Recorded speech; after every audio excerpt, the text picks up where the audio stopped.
Greetings, everyone. TLP, aka the Booger Picker, coming at you again. Got a small package going to open up. Not so much the package, but it's an idea. Hey, question. How many of you have a lock and you got keys? And you'll be picking, and you'll probably have 2 or 3 locks out here, and you got keys or whatnot. Or you might want to take your lock with you somewhere. You know, transport like me. I have a shop inside the basement of the house. It's my booger bunker, if you will. But I'll transport my pick set, which I've seen, my pick roll, and my little vise, and I'll usually take a couple of locks in with me at night. And, you know, when me and the missus do sit down and watch TV, which is very rare, I'll take a couple of locks in and I'll pick. But have you ever multiple keys, multiple locks, and you're like, what's what? How do you keep up with it, whatever? Well, an idea, if you will. Take it, leave it. I'm just putting it out there. It's not anything genius. That's just what I do.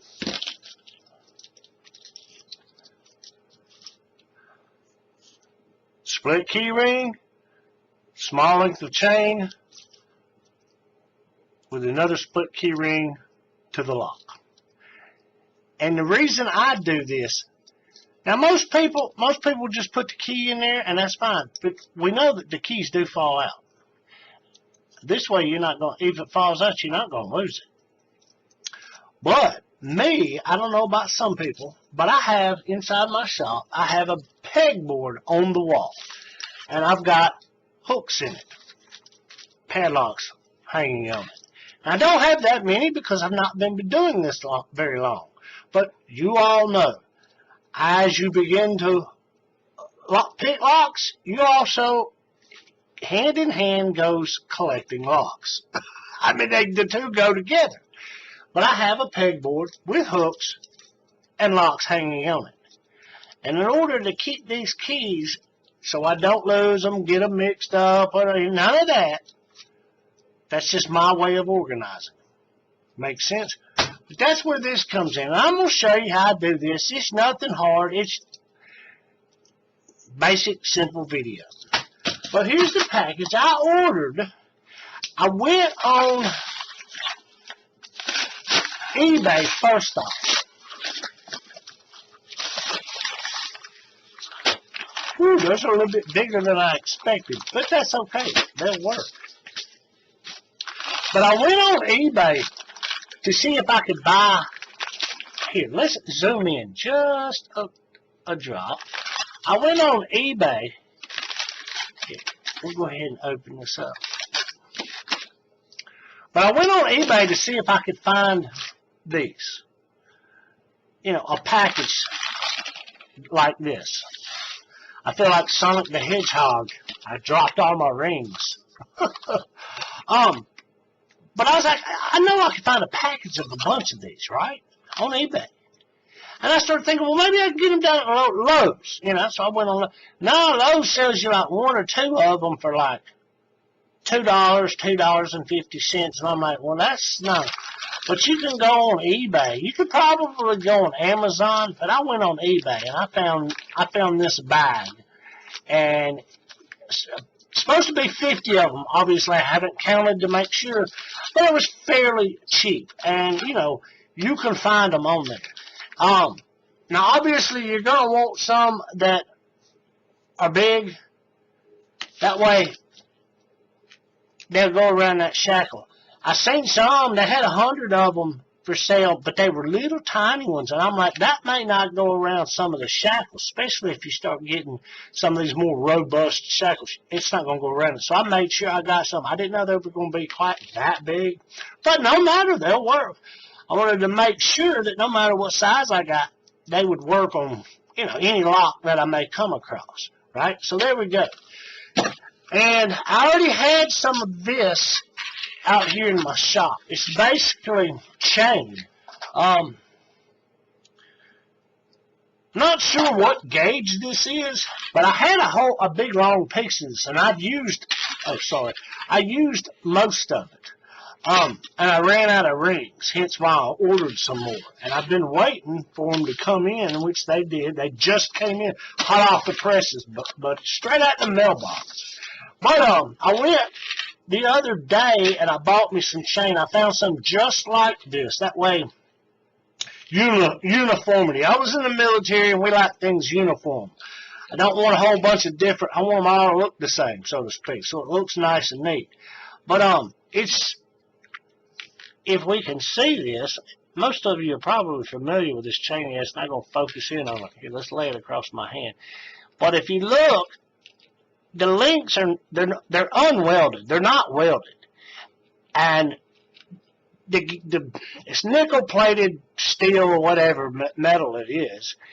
It's thick enough that you pull it on it, it's not going to bend it, but it's not so thick that it's hard to pry that link open.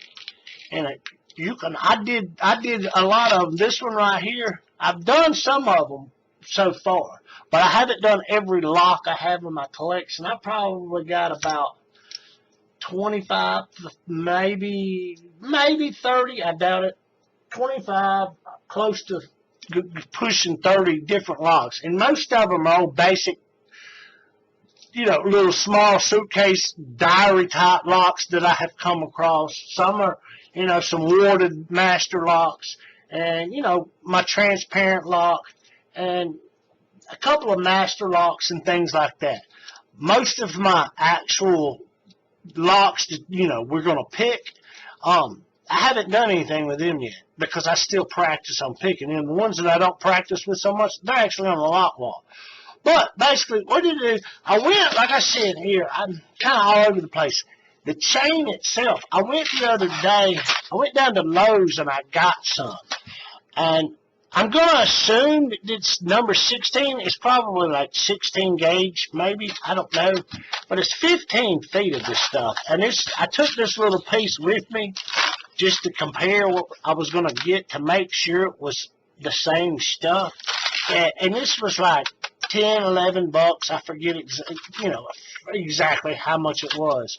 But I'm going to use this in conjunction with this, and I'm going to sit down and make these for all my locks.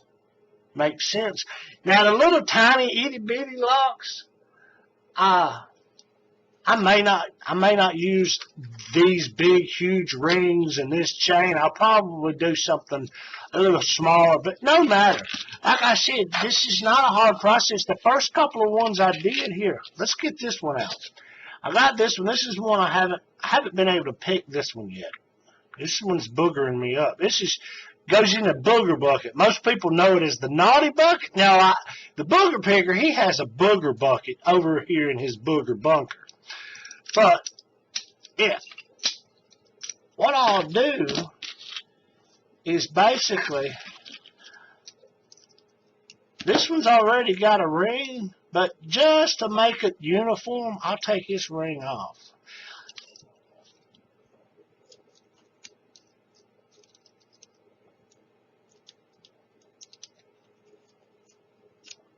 Set it off to the side, and then we'll come back.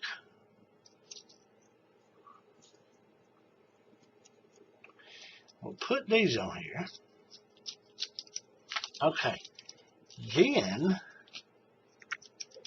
we'll put that in there. We'll open it up. And we'll slide one on there. And that way we're going to make sure, because, believe me, you learn this the hard way sometimes. But you're going to get you a length of chain. You don't want it real long, but you want it long enough that when you go to pull your key out, it's got enough slack that the key will actually come out. You see what I'm saying? But what I did, you can tell that's a brand new lock. It's still got them rough teeth on it. But, if I can get it back in there. There we go. But what I'll do, and as you can do this, and that's one reason this is fairly good chain or whatever, you can do this with one set of pliers. Let me see. This set right here doesn't doesn't really work. Well, let's see. But you can grab a hold of it. You can grab a hold. If you see, yeah, there we go. You can see where the break is.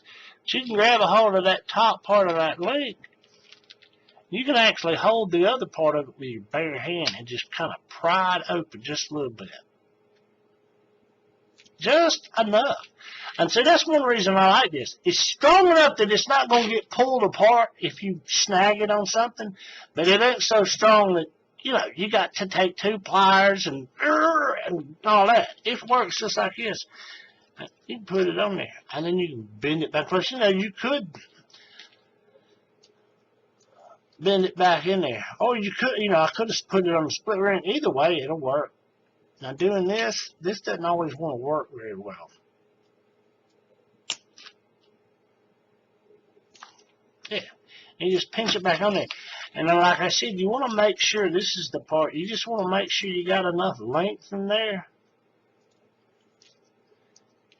That when you, see what I'm saying? That when you pull that chain or pull the key out, you got enough slack to clear the key out of the keyway. And you just kind of, okay, that one right there is where it was. Like I said, you can do this with your hand. And what I'll do is I'll just grab a hold of it.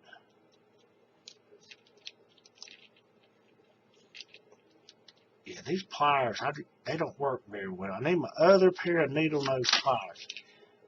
And you just do like that. And then you take that ring and you stick it down in there. Let's see if these little tiny ones will work a little bit better than clamping it back. Yeah, that's it. And that's all it is. Get that out of the way. And that's all there is to that. Now, your keys will stay with your lock. And I know many of you know this. You see what I'm saying? Now you can hang it up. You can hang it however you hang them. Like I said, I hang mine on the wall over there. And there you go. And that's it. And it keeps them organized. It keeps it together or whatever. And then you can take that with you. And, you know, when you go to pick it, you can also... You can sit it down right there next to you. Or you can keep it on the thing when you got it in the vise, whichever is best for you. But that's it. That's all I got for you guys. I figured I'd make a brief video on showing how I do this. It's nothing simple. It's nothing profound. It's not anything genius. It's simply the way the booger picker does it. But with that said, I'll say like I always say, keep it safe, keep it legal, and good picking. Booger Picker out.